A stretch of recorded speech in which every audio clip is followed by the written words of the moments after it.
book, and its title was Why Does the World Exist? And he spends several hundred pages gathering together all the smartest minds trying to answer that question. After studying that book, I have the answer. I feel entirely confident relative to what I've just read in saying that the world exists to give unlimited license to the romantic imagination.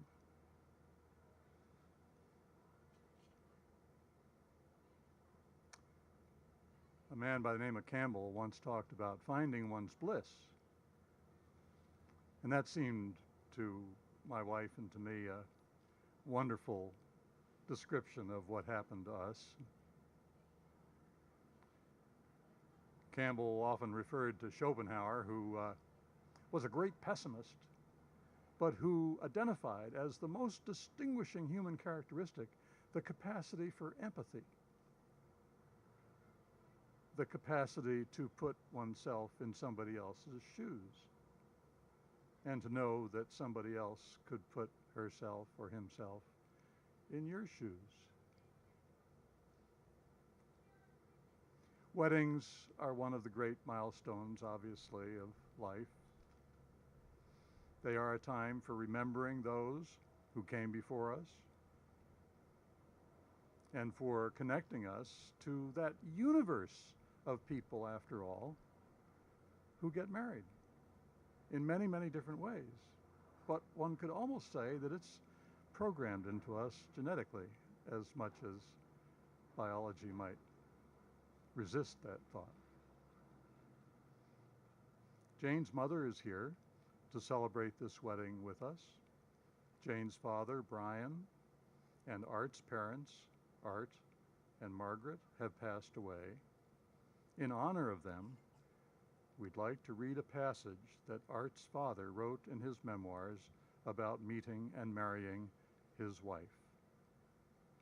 Lynn and Heather?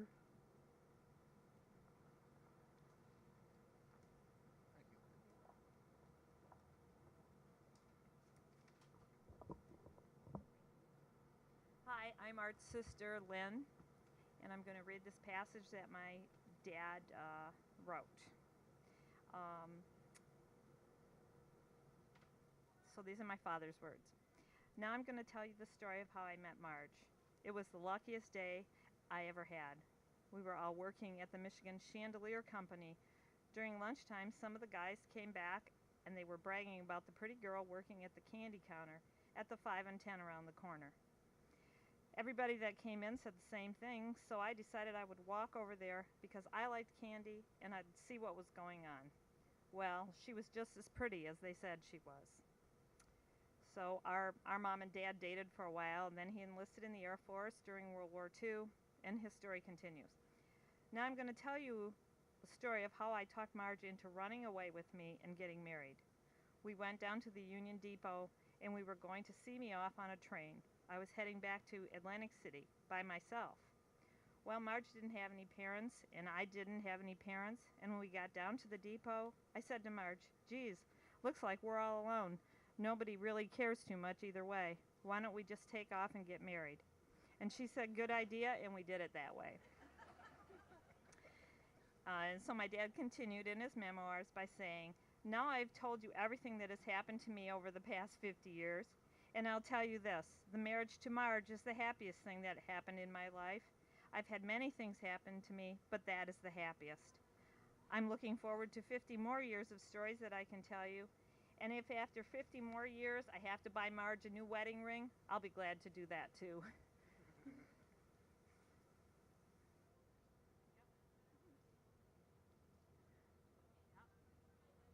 Hi, my name's Heather.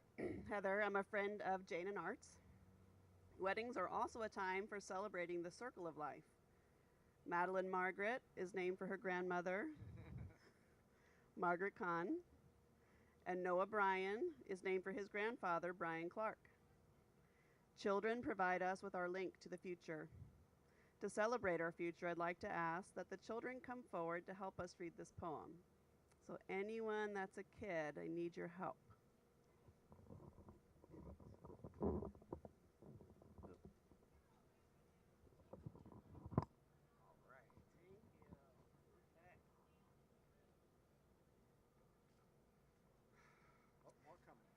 Two more coming. Two more, great. Come on up. Thank you, Sean. This is an extract from the book called I Love You Forever by Robert Munch. It talks about the love of a mother and a child. A mother held her new baby and very slowly rocked him back and forth, back and forth, back and forth. And while she held him, she sang, I'll love you forever, I'll like you for always, as long as I'm living, my baby you'll be. The little boy grew. He grew and he grew and he grew. He grew until he was 10 years old, and he never wanted to come in for dinner. He never wanted to take a bath. When Grandma visited, he always said bad words. Sometimes his mother wanted to sell him to the zoo. But at nighttime, when he was asleep, the mother quietly opened the door to his room, crawled across the floor, and looked up over the side of his bed. If he was really asleep, she picked up that 9-year-old boy and rocked him back and forth, back and forth, back and forth. And while she rocked him, she sang, I'll love you forever, I'll like you for always, as long as I'm living, my baby you'll be. Well, the boy grew. He grew and grew and he grew. He grew until he was a teenager.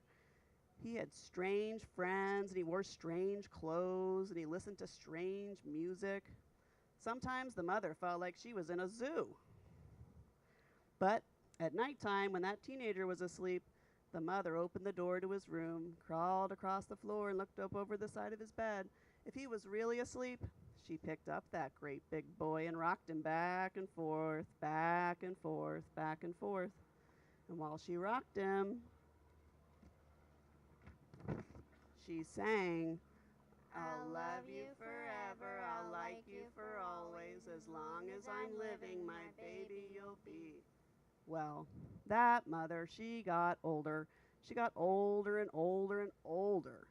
One day, she called up her son and said, you better come see me because I'm very old and sick. So her son came to her. When he came in the door, she tried to sing the song, and she sang, I'll love you forever, I'll like you for always.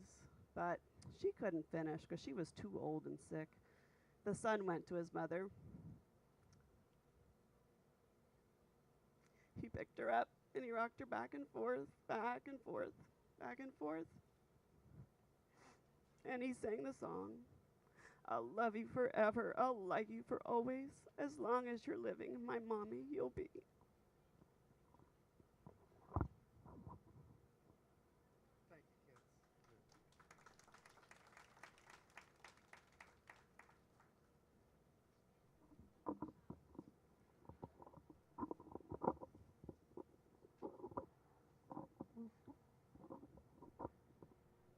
Did this yesterday, but it's not working. There we are. That's it. Hi, I'm Jane's stepfather, Dave. The theatre's always been an important part of Jane and Art's life together. And the first weekend they had away was actually at the Oregon Shakespeare Festival in Ashland. And they went there virtually every year after that. In fact, Madeline was conceived there exactly a year ago. So she's a Shakespeare baby. They wanted to incorporate a little bit of Shakespeare into the wedding ceremony. So they chose this famous love sonnet, which is number 116. Let me not to the marriage of true minds admit impediments. Love is not love which alters when it alteration finds, or bends with the remover to remove. Oh no, it is an ever-fixed mark that looks on tempests and is not shaken. It is the star to every wandering bark, whose worth's unknown, although his height be taken. Love's not time's fool, though rosy lips and cheeks within his bending sickle's compass come. Love alters not with his brief hours and weeks, but bears it out even to the edge of doom. If this be error, and upon me proved, I never writ, nor no man ever loved.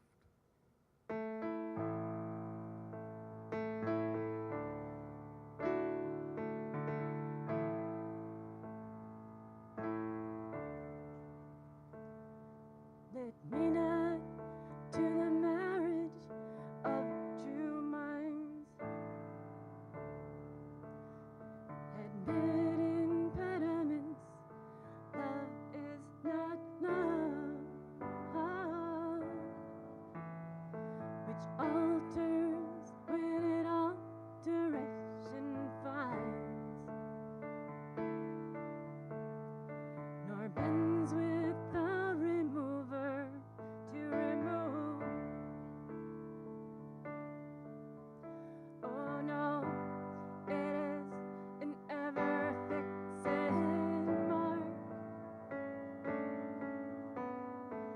looks on tempest and is never shaken. It is the start to every wandering bark, whose worth's unknown, although its height be taken.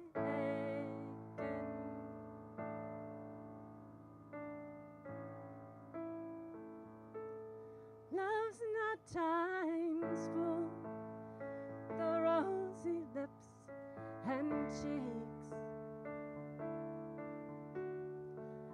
In its bended sickle compass comes.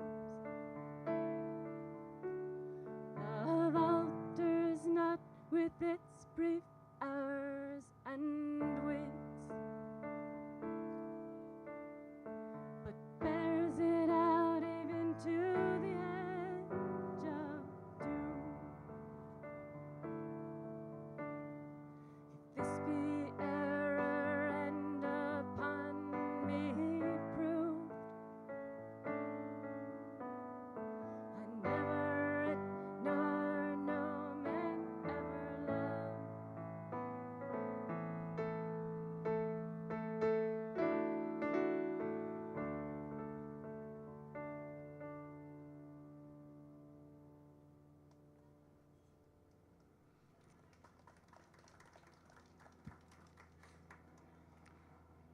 Noah, Cheryl, and Linda, would you come forward, please, for the reading of the vows? Here we go.